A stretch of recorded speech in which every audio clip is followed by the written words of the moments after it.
شروع اللہ تبارک و تعالی کے نام سے جو بڑا مہربان نہایت رحم کرنے والا ہے۔ ناظرین، سخت ترین حاجت پیش آ جائے تو اللہ تعالی کے یہ دو نام اس طرح پڑھ لو، انشاءاللہ 24 گھنٹے کے اندر اندر ہر حاجت پوری ہو جائے گی، ہر مسئلہ حل ہو جائے گا۔ زندگی کا ہر فرد کسی نہ کسی آزمائش سے گزرتا ہے، کوئی رزق کی تنگی کا شکار ہے، کوئی اولاد کی تمنا لیے بیٹھا ہے، کوئی محبت کی شکست کا درد سہ رہا ہے، اور کوئی ایسی بیماری یا تکلیف میں مبتلا ہے جس کا دنیاوی علاج بھی ناکام ہو چکا ہے۔ ناظرین، ایسے حالات میں انسان جب اپنے تمام سہاروں کو ناکام دیکھتا ہے تو اس کا دل ایک ہی آواز دیتا ہے، میرا اللہ۔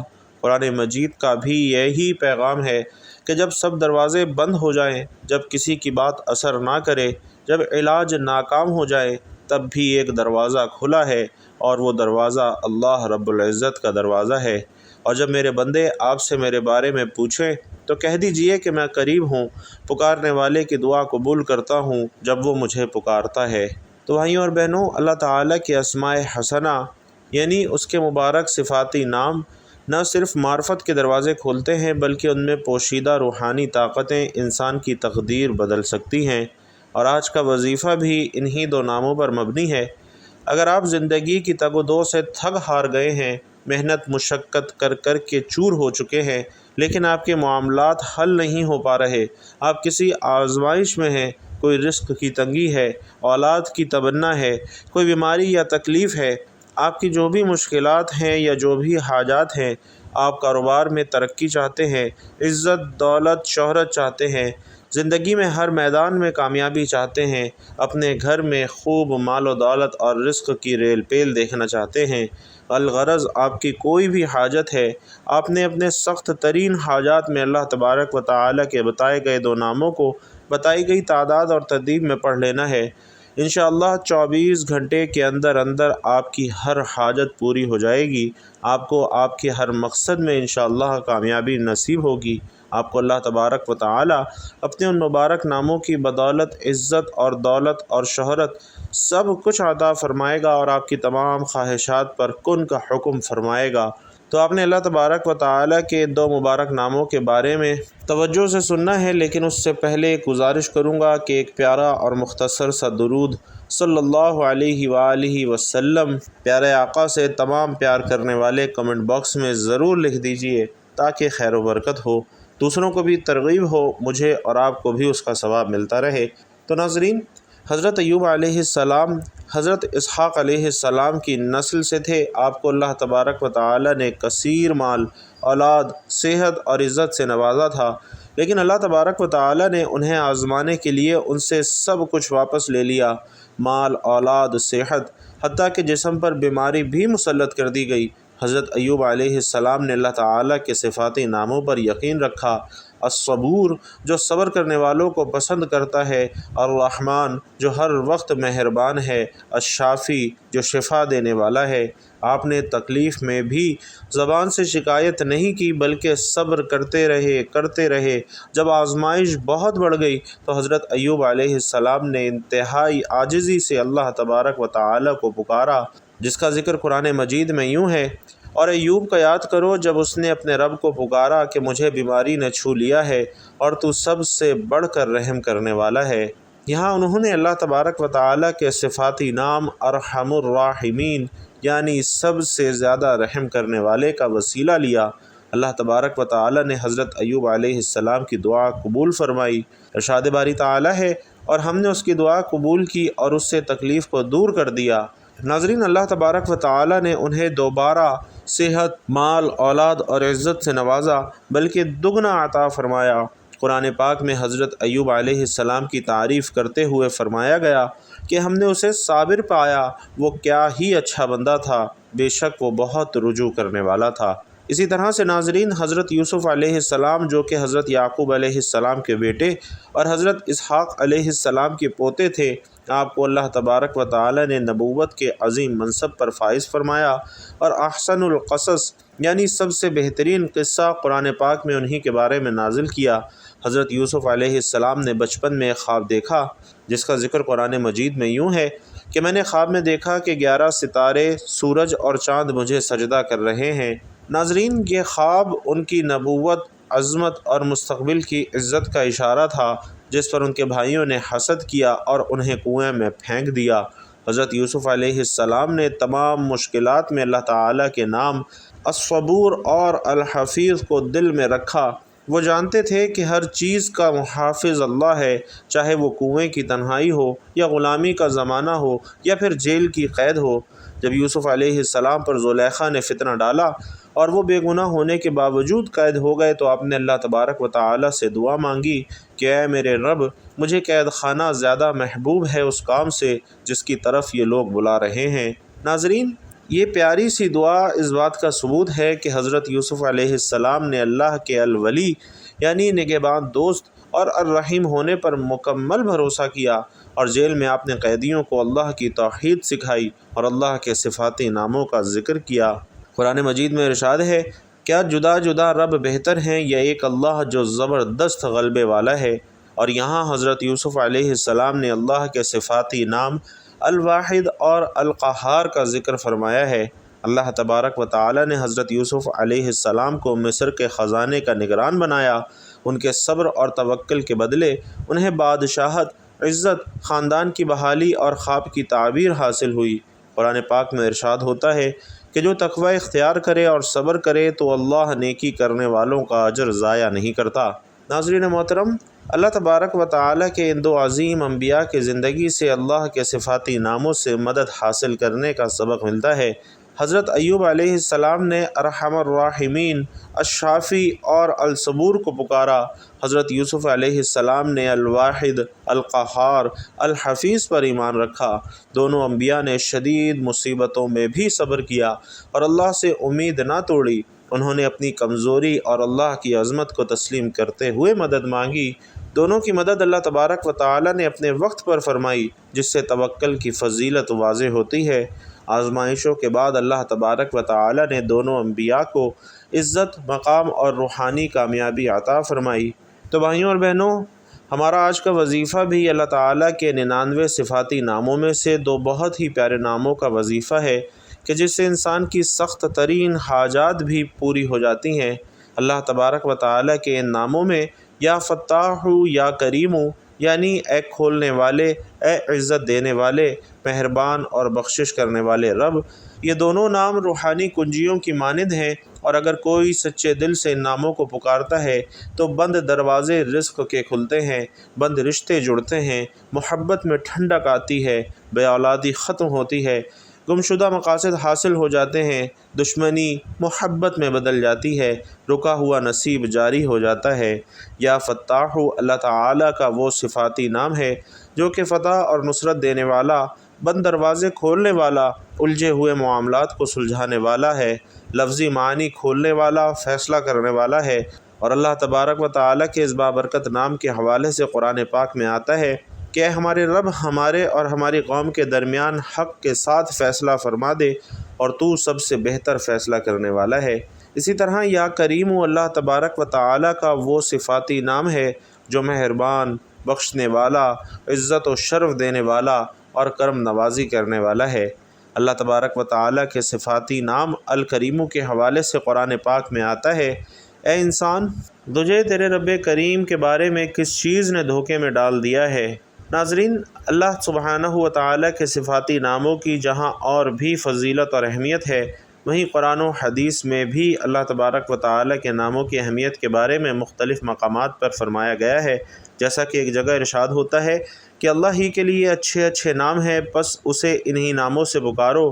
اسی طرح سورۃ الحشر میں هو اللہ الذی لا الہ الا هو الملک القدوس السلام اللہ نور السماوات والارض انہ هو الغفور الرحیم، ان سب صورتوں میں اللہ تبارک و تعالیٰ کے مختلف ناموں کو اس کی صفات کے ساتھ بیان کیا گیا ہے۔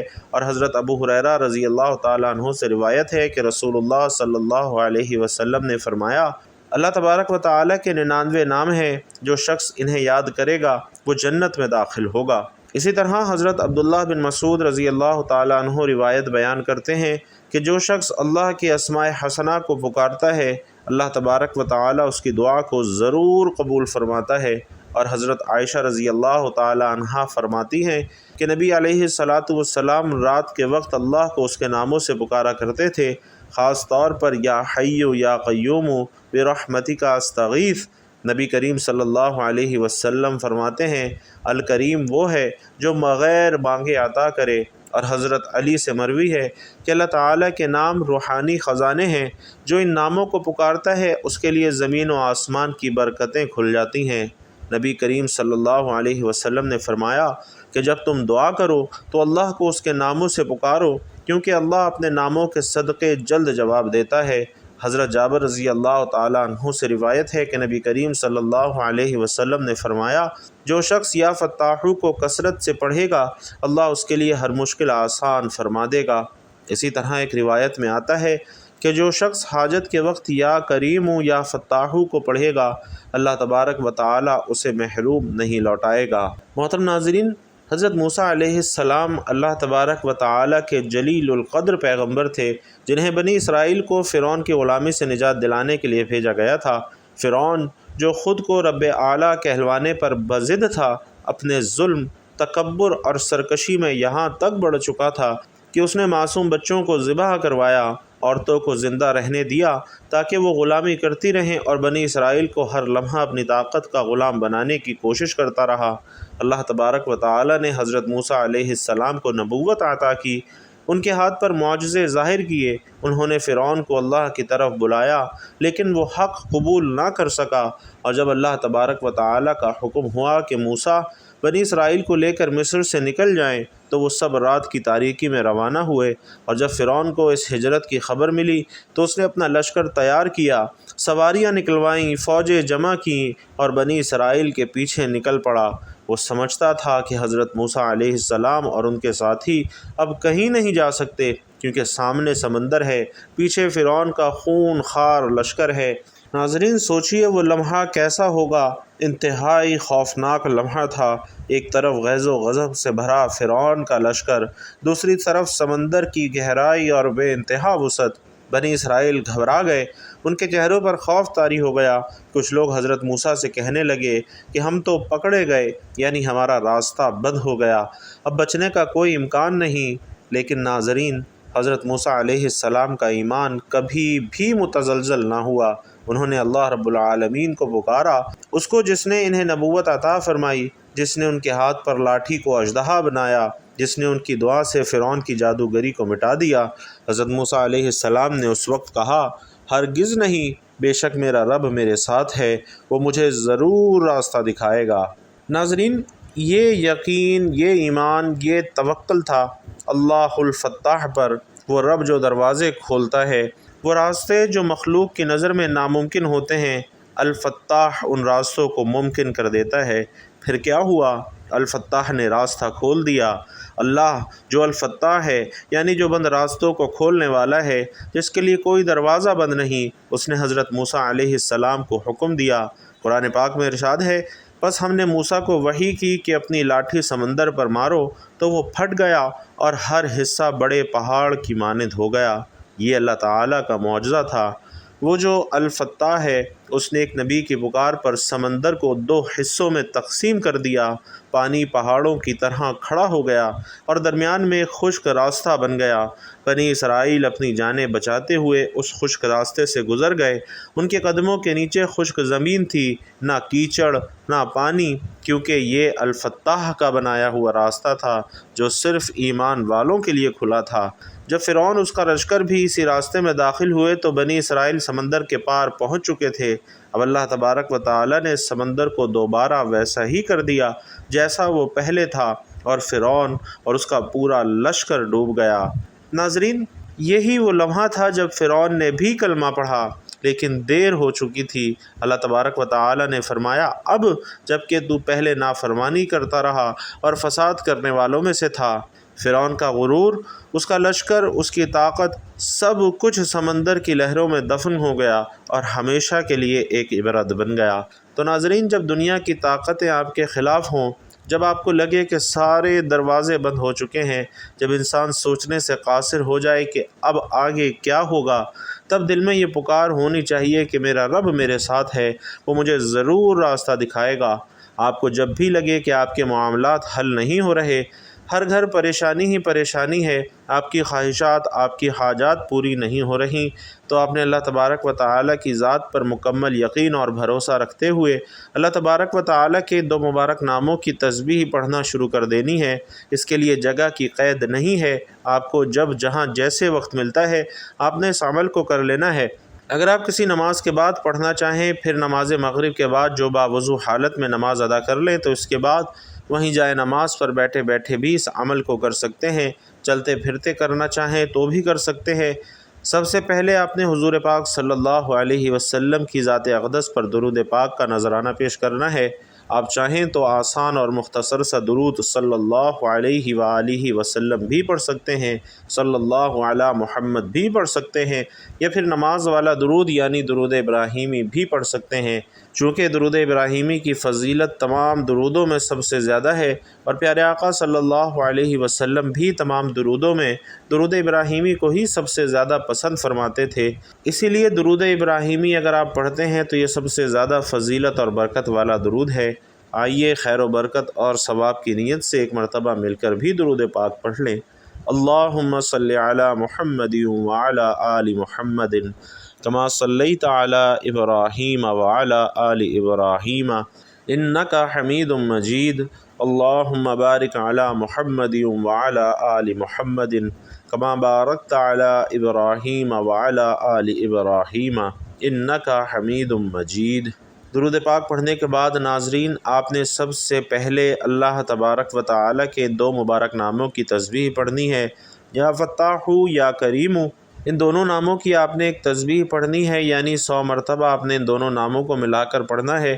دونوں ناموں کو ملا کر پڑھیں گے تو ایک شمار ہوگا، اور اس طرح سے یا فتاح یا کریم، یا فتاح یا کریم، یا فتاح یا کریم آپ نے 100 مرتبہ پڑھنا ہے۔ یہ ایک تسبیح پڑھنے کے بعد آپ نے 3 مرتبہ سورۃ الاخلاص پڑھنی ہے۔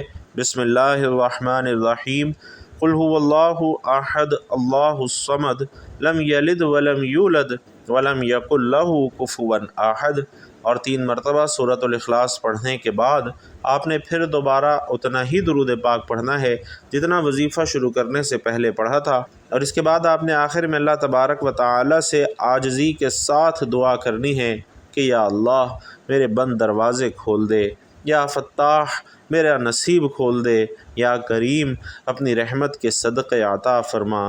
ناظرین، اپنی حاجت صاف دل سے بیان کریں، انشاءاللہ تبارک و تعالی اس عمل کی بدولت اللہ تبارک و تعالی آپ کی تمام حاجات کو ضرور پورا فرمائے گا۔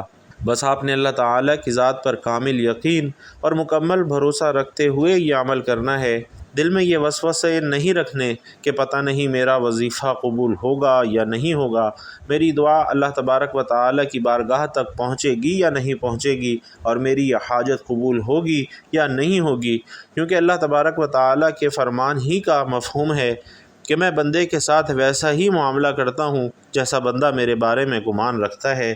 تو ناظرین، آپ نے دل میں یہ یقین اور بھروسہ رکھتے ہوئے یہ وظیفہ کرنا ہے کہ اللہ تبارک و تعالی میرا وظیفہ بھی ضرور قبول فرمائے گا، میری دعائیں بھی رب تعالی کی بارگاہ تک ضرور پہنچیں گی، اور اللہ تبارک و تعالی میری حاجات بھی ضرور قبول فرمائے گا۔